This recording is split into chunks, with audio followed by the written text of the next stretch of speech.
Hey guys, welcome back to the channel. I'm Relix, and today we are going to go over episode 19 of season 7 of My Hero Academia.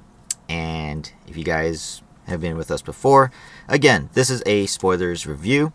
This is a review only on the anime. I know I got a comment and a mention from last video that I don't know what I'm talking about because apparently there are some cameos from the movies, which again, this is only from the anime. My perspective from the anime. I've only watched the anime itself.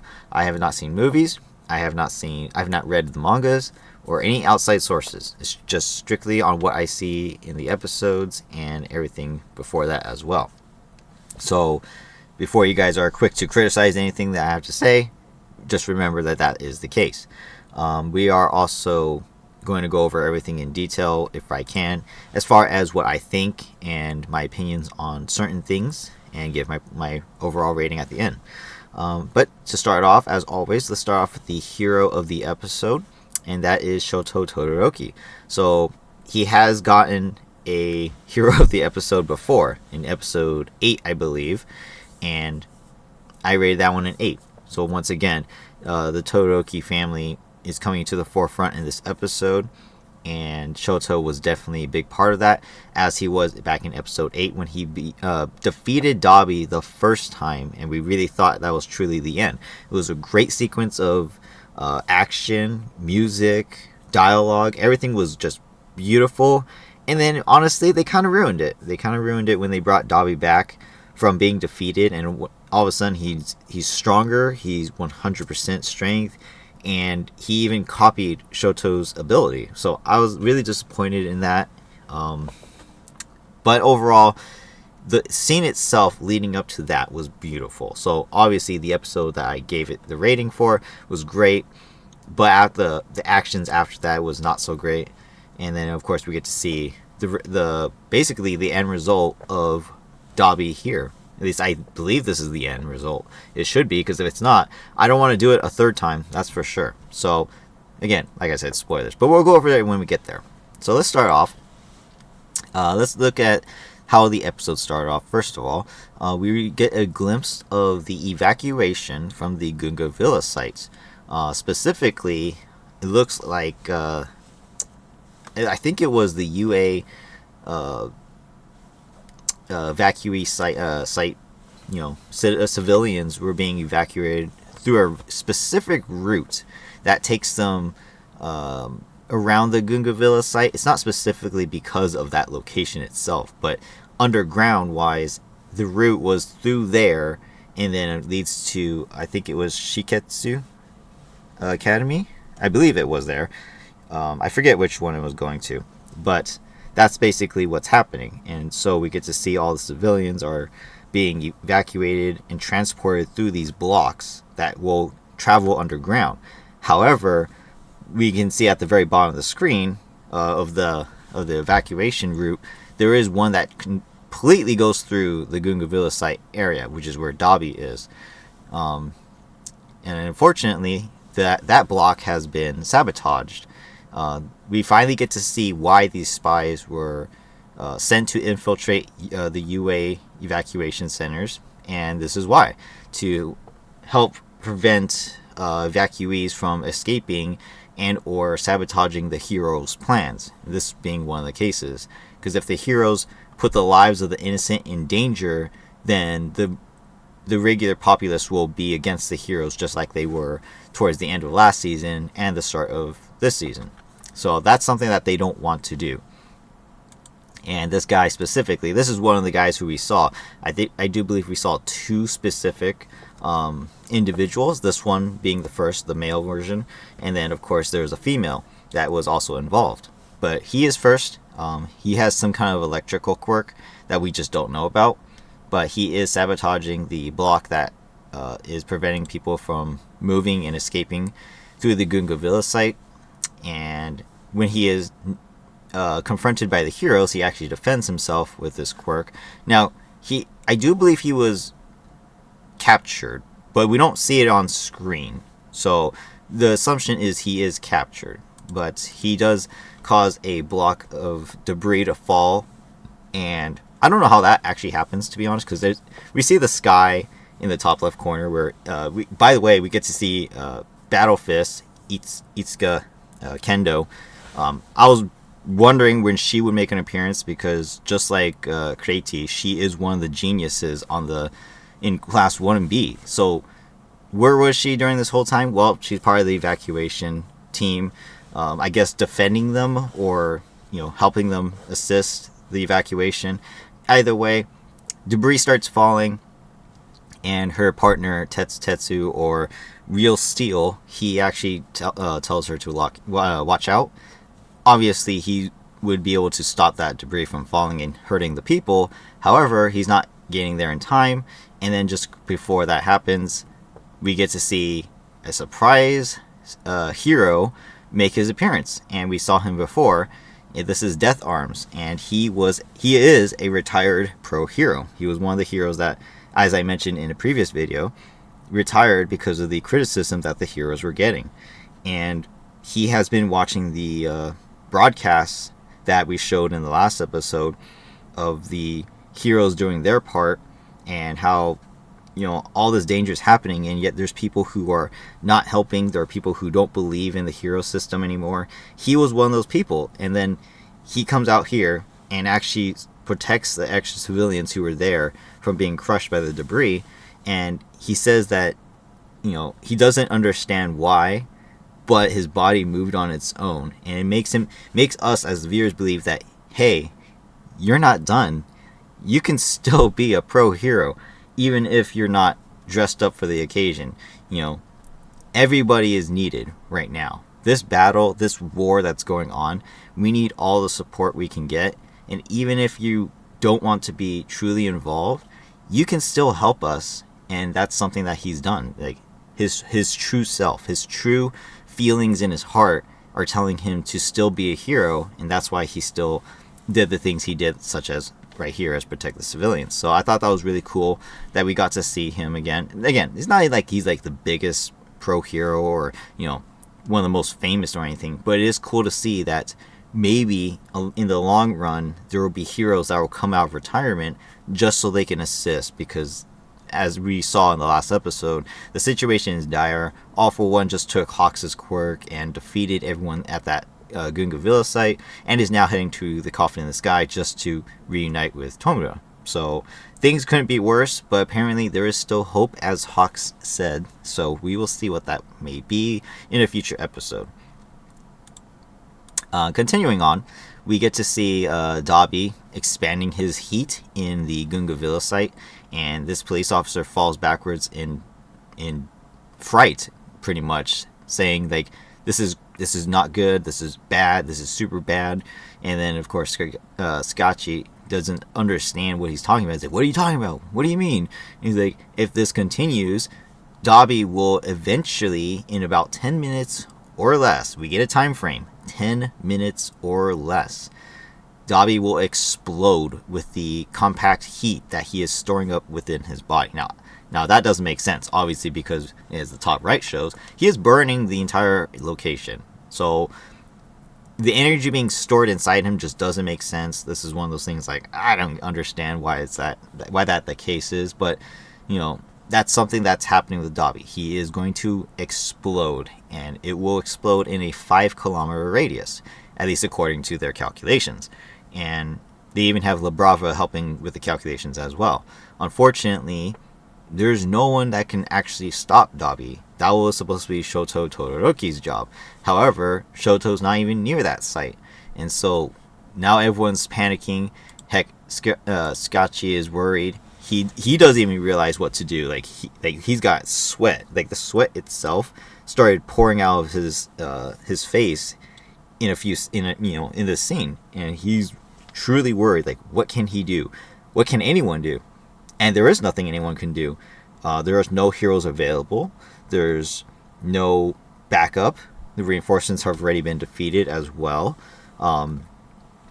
All for One has escaped, and he's heading to the Coffin in the Sky. Everything just seems bad. It's just bad. And then, of course, we get to see that the evac route for the one block is blocked, and there's nothing they can do about that, and they're in the blast radius. So again, like I said in the beginning, if these people die, then the heroes will be scrutinized for not being able to protect the civilians whom they claimed will be 100% protected from the villains, from the war. And if they get killed, then the rest of the, Japanese population is going to think, you can't protect us, blah, blah, blah, blah, blah. But of course, which is crazy, to me at least, because these people should be able to see, look, All For One is alive. He is destroying everything. The heroes are fighting, and yet, if they get scrutinized, then what? You're just going to bow down to All For One and live, a fearful life? I don't think so.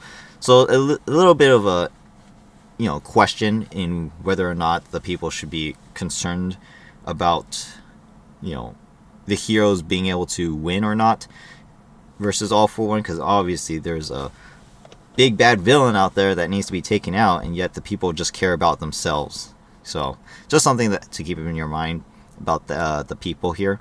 But part of this block is the Todoroki family, specifically Shoto's brother, sister, and mom.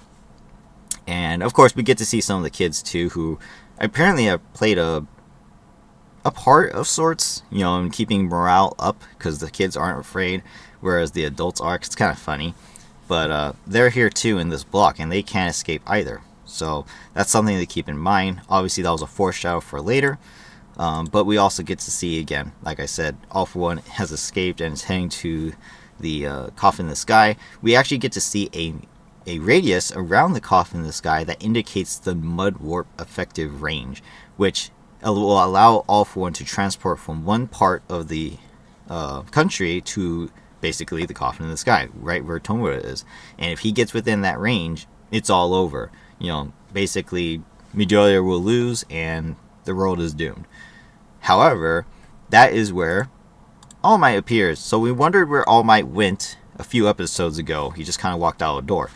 Well, this is what he was doing. He realized the situation was bad, and he realized that he needs to be the one to, basically fix the moment. I guess in a way he saw this coming, but it hadn't happened yet until a couple episodes ago. However, he tells that Shoto and Lita that, hey, you two are the only hope for the people at the Gunga Villa site, and you need to get there and, be heroes. You guys need to be the ones, you're the only ones, rather, who can stop Dabi. And so that's his plan. That's All Might's plan. Meanwhile, he's confident in his strategizing, and he goes out in the rain and actually is, in the pathway of All For One. We actually don't see it just yet, but that's what he's doing. And then, of course, we get a little snippet of Stain as well. He didn't do much. He's just watching over Shoto and Lita, and he specifically says, quote, for the sake of others.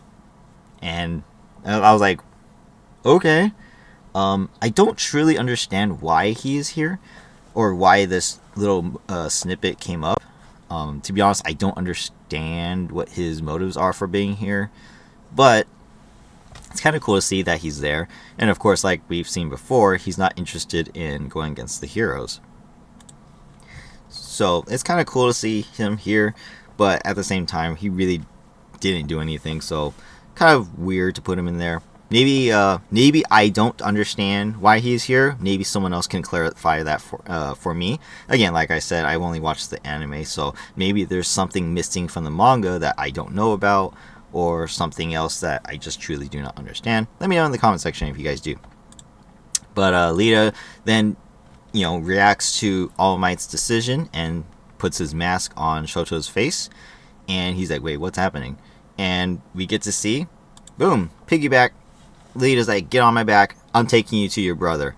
And we get to see Lita all of a sudden pull out his engines from his legs, which are now at a all new high, like strength wise. And okay, he was just in the past few episodes saying that he, his quirk is, at a disadvantage right now. He's used it up. The ice has frozen his legs and such like that.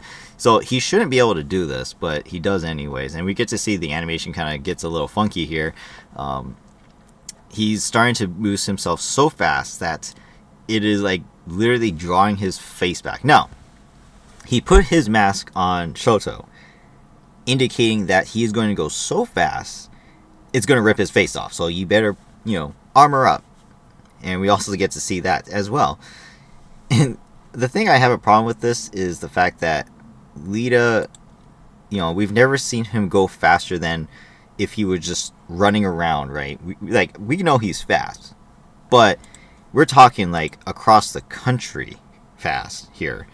How is he going to do it? And again, like we said in the beginning as well, they have less than 10 minutes at this point. About, maybe 8 minutes at this point to get to Dabi.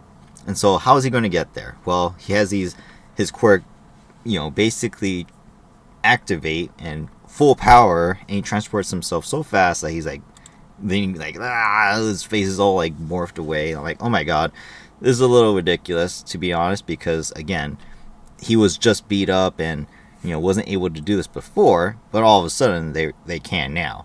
So I don't know, it's kind of inconsistent, but it's whatever. It's kind of cool for him to get a moment as well. And that's where Scotchy also called All Might. He called him an idiot.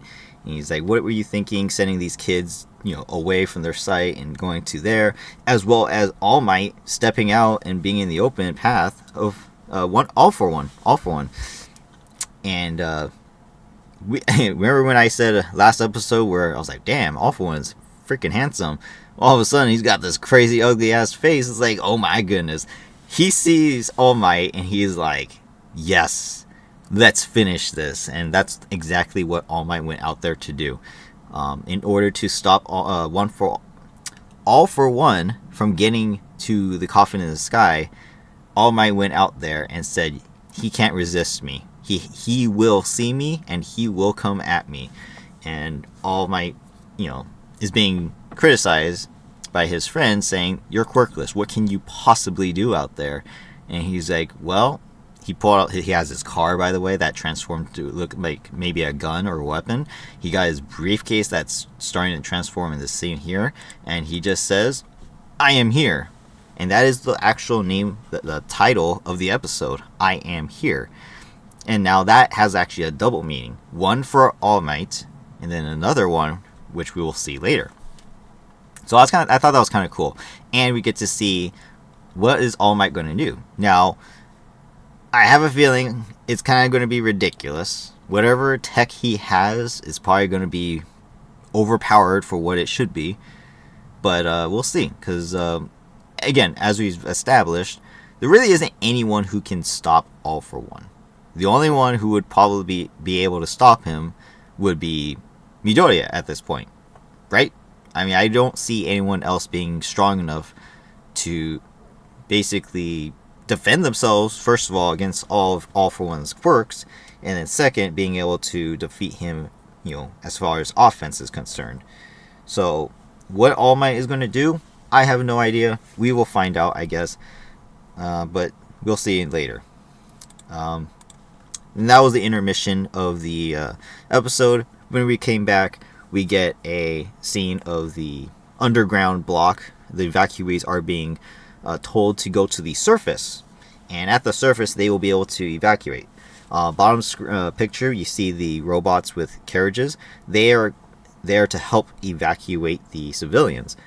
And they're not just transporting them right away. They're helping them ease their way out to the surface in a nice and orderly fashion. So that's the first thing.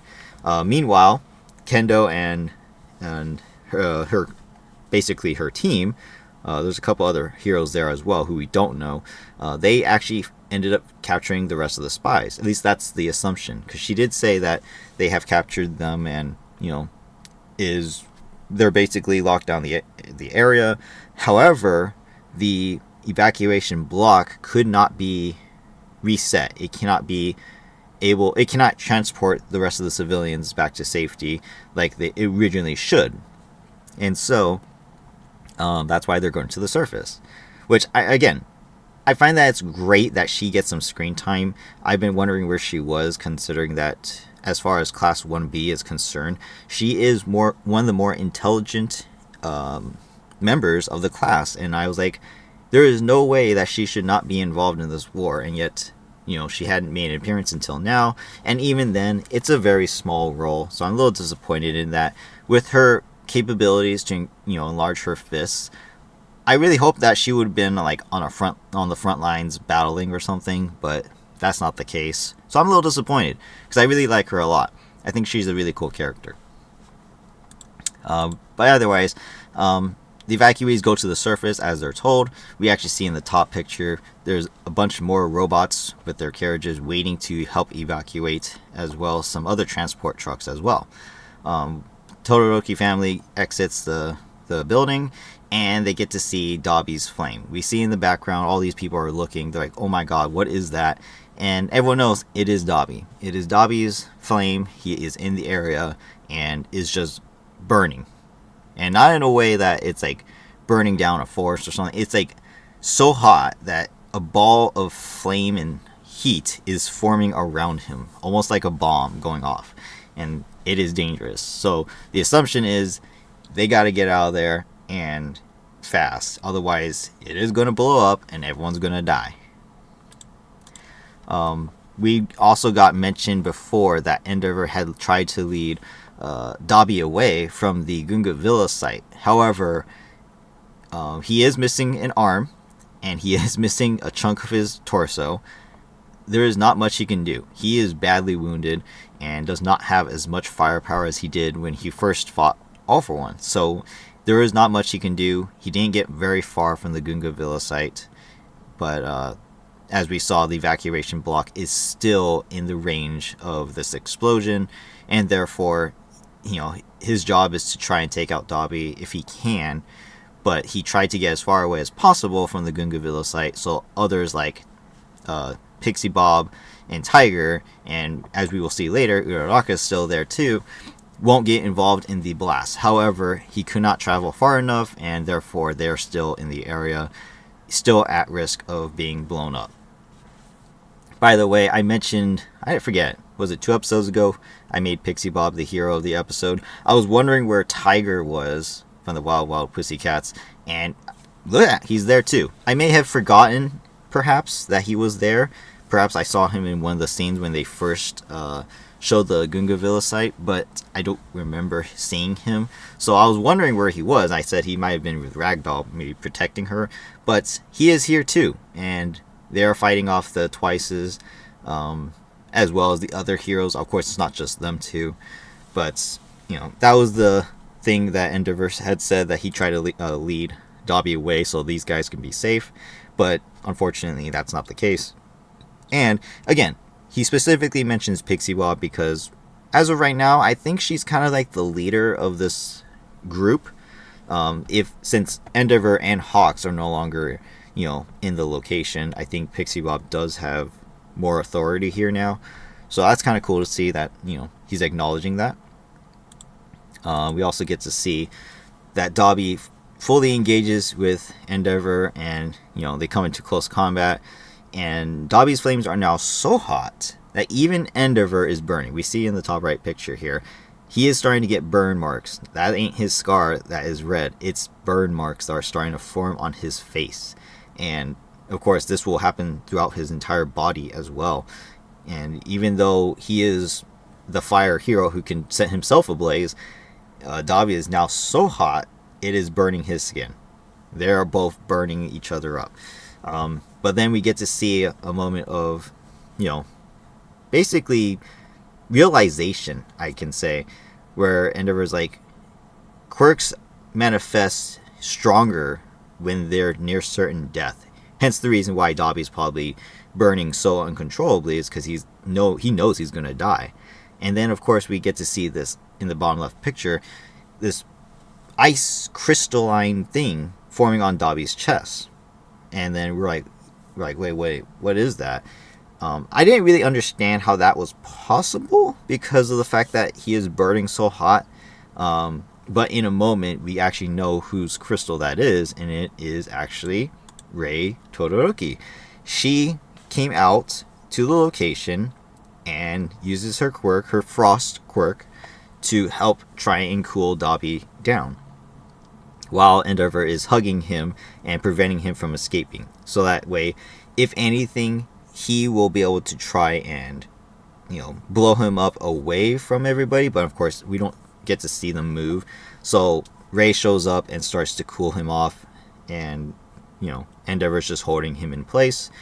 We also get to see in the bottom screen that even though she's basically a frost quirk user, she too is being burned up.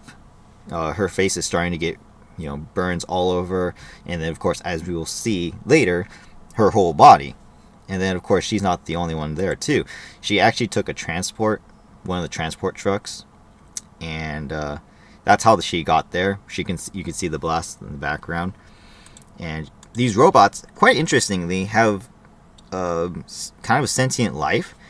This one specifically said to her, after she commanded it to take her to the middle of that explosion, "We were born to grant people's wishes," and it gave her a thumbs up. And I was like, oh, that is so cool. What significance does that play? I don't really know, but that is really cool that these robots, these transportation robots, have sentient life in them. And I was like, oh, that's kind of cool. And the robot is a cool guy. All right, hero of the episode, change to the robot. let's do that, right? Because he did a good job. But she wasn't the only one transported. We also get to see that the brother and sister, Fuyumi and Natsuo, they also, I assume, took their own transport truck, and they also arrived to the scene. Ray didn't even know that they were coming, but they too also have unnamed frost quirks, just like their mother. Even though Fuyumi has red in her hair, it doesn't seem apparent that she has any fire quirks at all.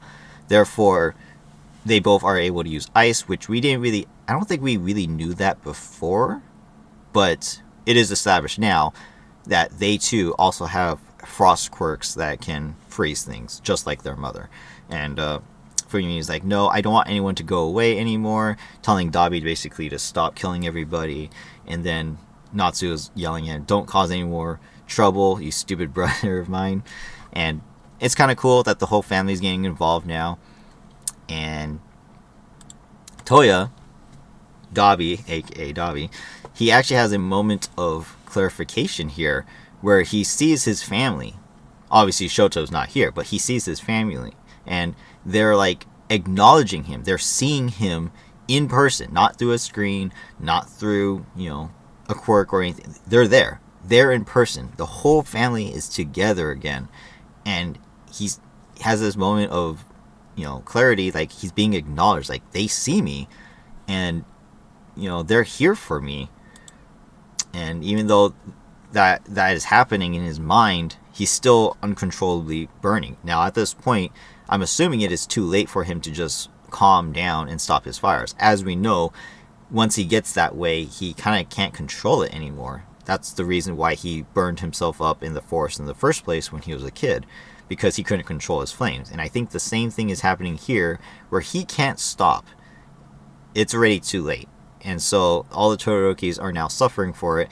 As we see here, all three of them are now burning again, even though they all have frost quirks going at the same time. And then of course we get to see that it is too late, at least as people are saying. The blast is going to happen. We get to see Uraraka. She's actually on top of one of the twice. So I think to myself, does this mean she actually possibly captured Toga? Maybe. I'm assuming not, because there's other twices around. But if that was the case, because we saw multiple times that Toga is in, total disarray. She doesn't know what's happening. So it should have been easy for Uraraka to find and basically take her down. But we don't know. This is the only scene we get with her.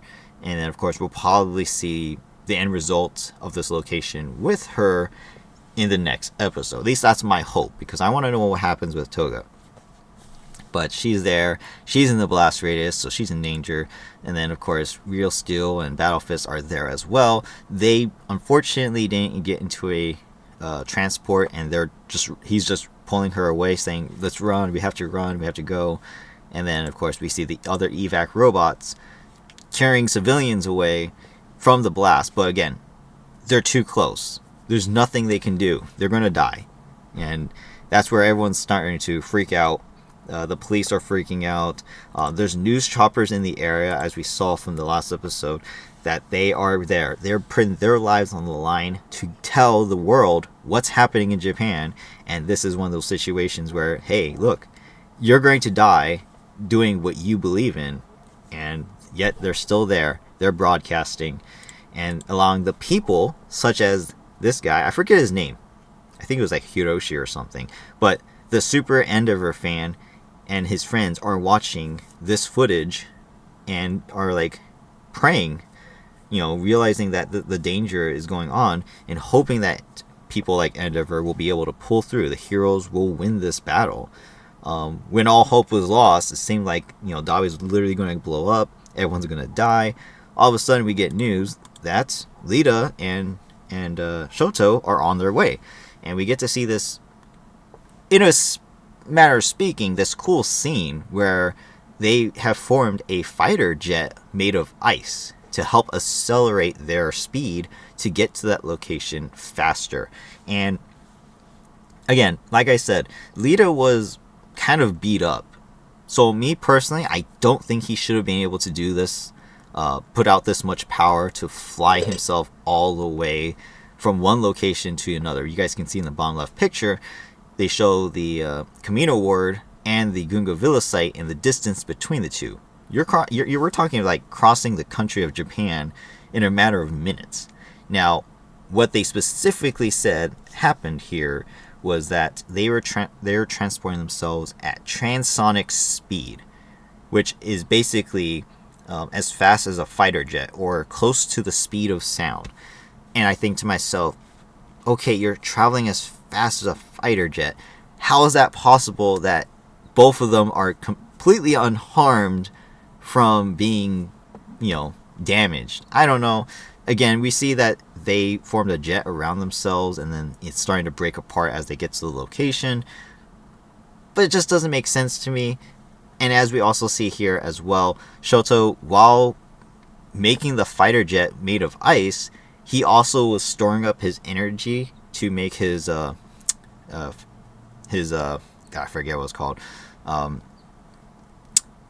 Flaming Fist Phosphor again, I think it was.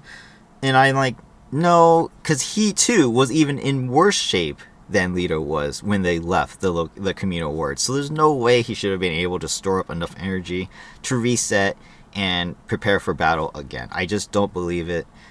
He looked like he was going to pass out any second. So a little bit inconsistent. It loses points for me. It's just, I want it to happen. I think it's really cool that Todoroki gets to have a rematch versus Dabi. For sure. I think that's amazing. But it's just too soon. Again, this is less than 10 minutes now. And I just think it's way too soon. It's just way too convenient. But at least it led up to a really cool moment. But they crash nearby. Lita says that thanks to you, I'm becoming who I wanted to be.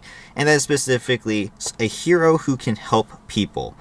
Just like his older brother had done before he was crippled by Stain.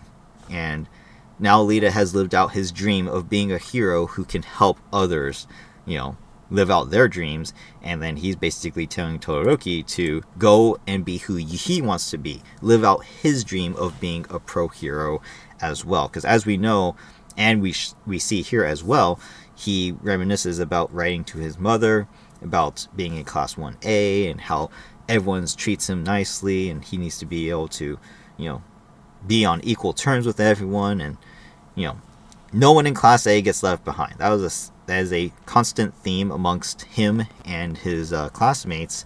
No one gets left behind. No one's truly above or underneath one another as far as respect, and that's who he wants to be, an equal pro hero just like everyone else. And it's pretty cool to see that Lita truly believes in Shoto, as well as Shoto's now starting to believe in himself and his powers and what he can do. And he's running to the battlefield. We don't really know how close they got, but they're close enough that the other Todorokis look back. They can see Shoto coming up from behind them, and I thought this was a special moment right here where we see a shining light of, fire coming from the background, a path cleared out from the flames. And this is kind of like one of those moments where Hawks was talking about in a couple episodes ago, where one for all isn't a specific power that someone controls. Rather, it's like a combination of people, working together and becoming that power against a certain evil, being All For One and his villains. And I thought this was a perfect example of what Hawks was talking about before. Obviously, there was no real connection here made by someone in the show, but that's my interpretation, at least for the moment. As well as the episode title, I Am Here. This is the second part that I was talking about. The first part was All Might showing up between All For One and the Coffin in the Sky. He's there. He's ready to fight All For One and end that battle between them. Same thing here. Shoto has showed up. He is here and ready to end the fight between him and Dabi and basically put their family at ease. So I thought it was a really cool moment. The scene was absolutely beautiful, at least in my opinion. And then we even get to see Dabi's reaction, and he sees Shoto and everyone else working together, and he says, "There are still things I want to argue about and say." And at this moment, we get to realize he too doesn't wish to die anymore.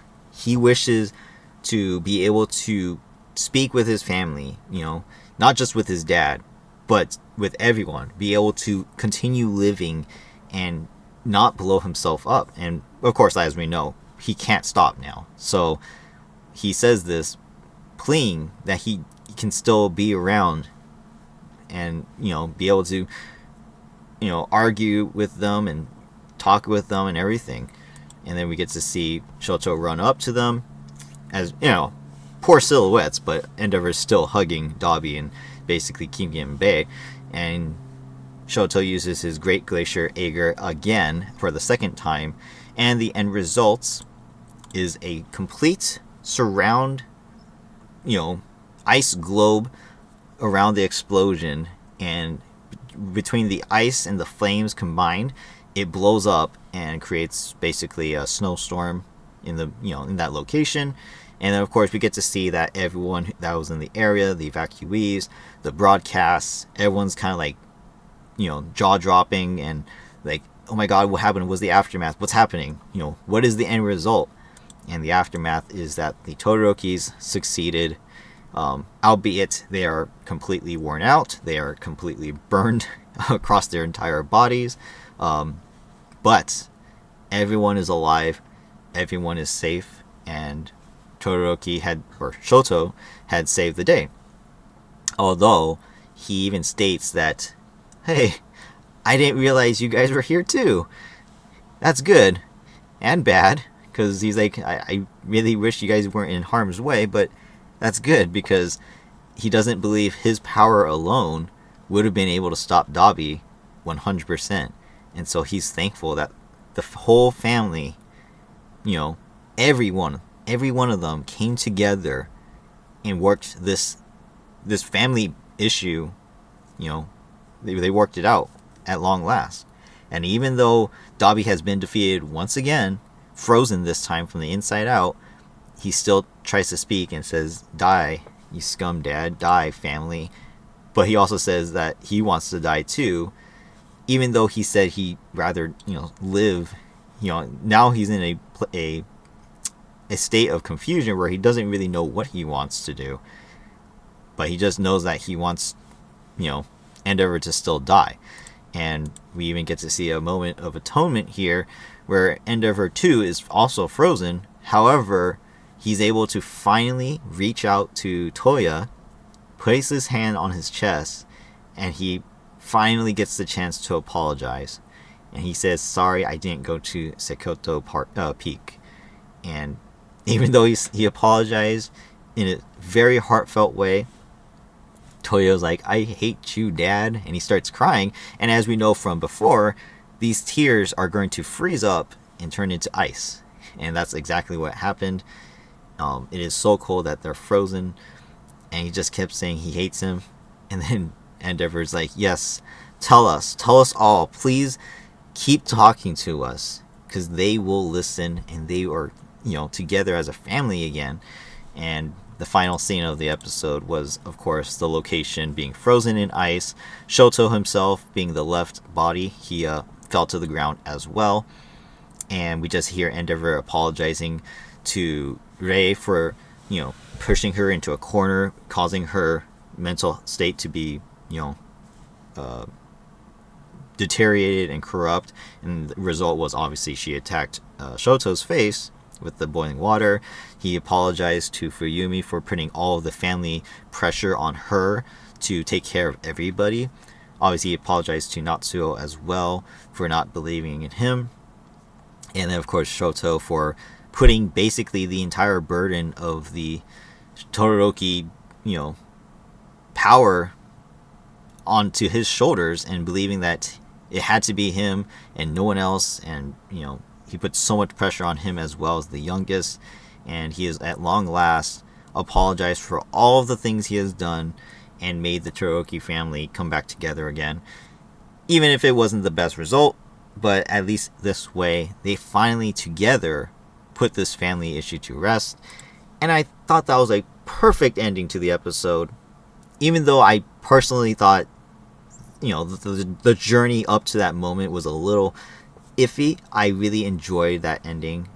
Definitely made me tear up as well. It was a very satisfying end to the Todoroki family issue. And like I said, this better be it. Dabi has to be defeated. There's nothing more he should be able to do. Because if he comes back a third time, I'm going to be really upset.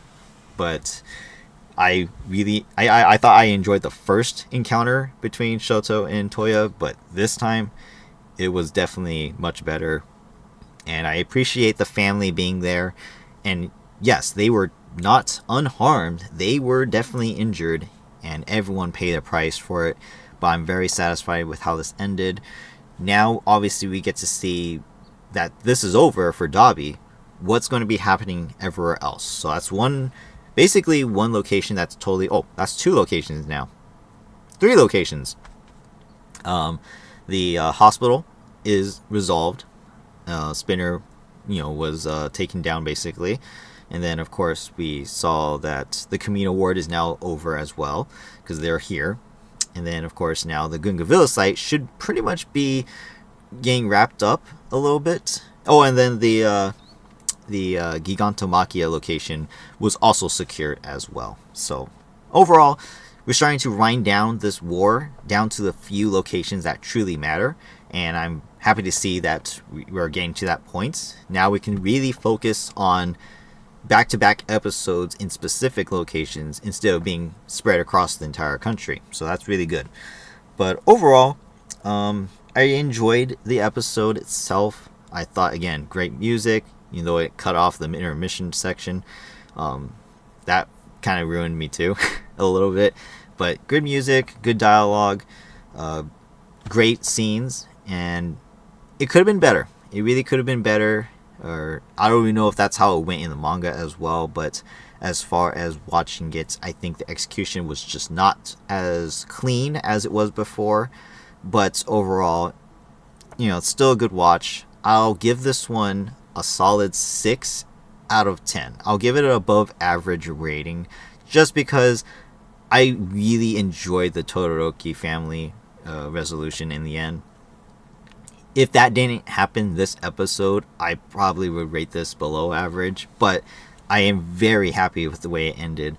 I'm very happy that Shoto ended up being the hero of the episode and having another moment where he can, not just defeat his brother, but he can also acknowledge that his family is all together and that he himself doesn't have the power to stop Dabi by himself. But the fact that they work together just helps make it more of a touching moment, because the whole family, had to burden Toya's, fall from grace and basically bring him back together. So I thought that was really cool. And like I said, they showed Uraraka there. We should get in the next episode, we should be able to see what happens between her and Toga. If not, then we need to see what happens with All For One and All Might. because they left off those two things that we need to figure out what happens.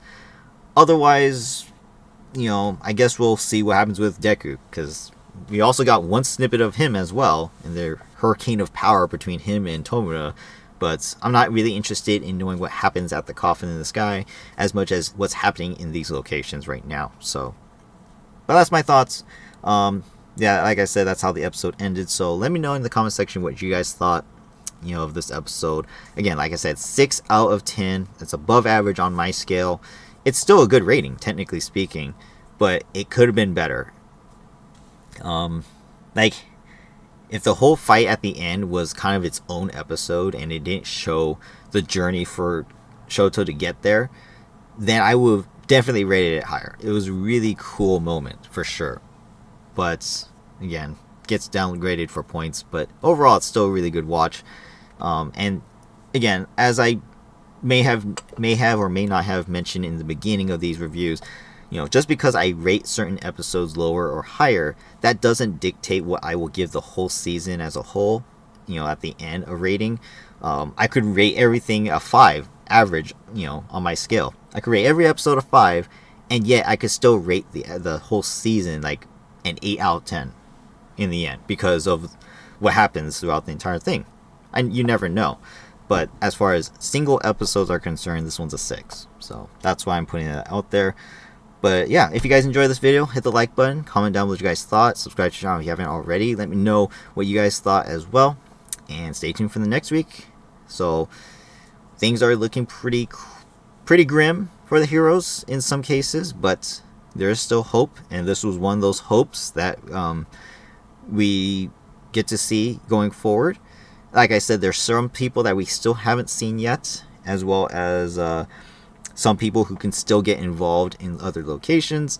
Like I said, I don't know what All Might has up his sleeve, but I can't wait to find out what he's going to do against All For One. But we'll see what happens. But for now, that's it. Thank you guys for watching. Hope you guys have a great day, and I will see you guys in the next one. Bye-bye.